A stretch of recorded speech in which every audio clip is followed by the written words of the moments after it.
My name is Stephen Sindoni. Thank you for tuning in to the St. Germain Foundation Revealed.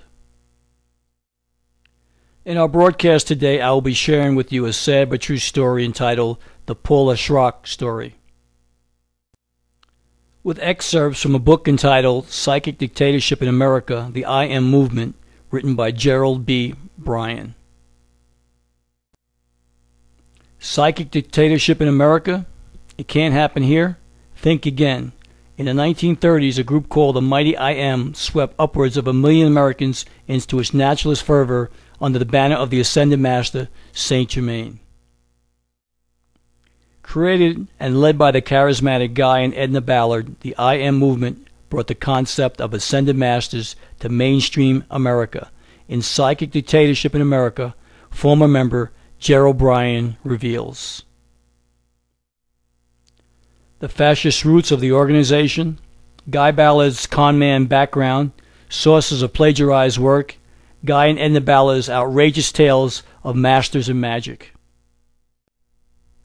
how the Ballards extracted money from their followers, teachings on sex, animals, America, and enemies of the group, decrees of hatred and death, the Ballards' fascination with the White House, and their belief that Guy Ballard was George Washington re-embodied, how the promise of the Ascension was used to lure followers into total subjugation to the will of the Ballards, and much, much more. This candid, engaging book is filled with detail. It gives you a ringside seat to observe one of the strangest movements to captivate the minds and hearts of Americans. I will now share a story with you that was told to me by a woman who would like to remain anonymous. And here is the Paula Shrock story.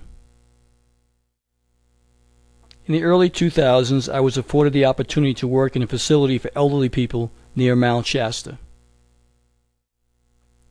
While there, I met Paula Shrock.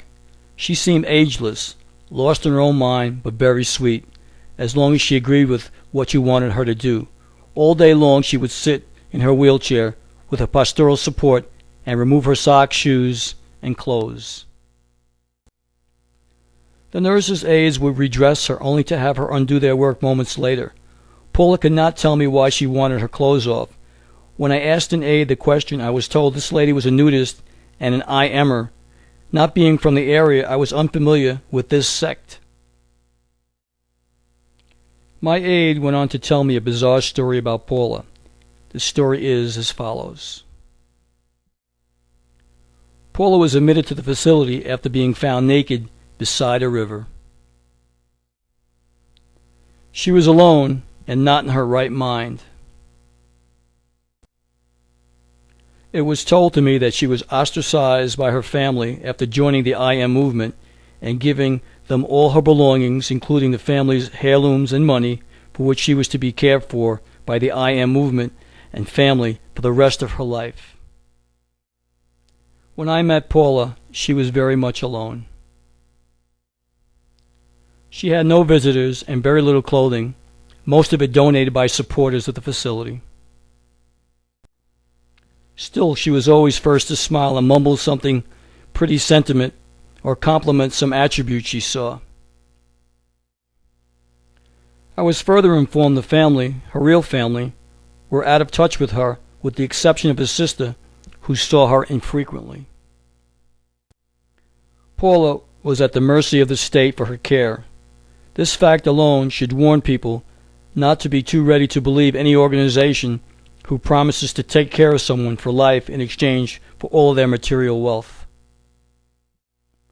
The story I have shared with you is shocking but true. After listening to this story, I myself ventured out to find Paula Shrock. The photos you will see now are from the nursing home where Paula Shrock is now living.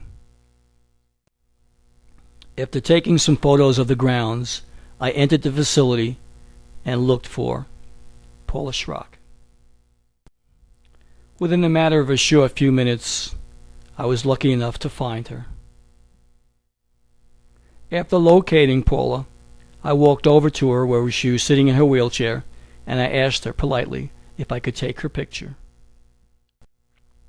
Paula looked up from her magazine that she was reading and smiled and nodded her head, and it allowed me to take the photo.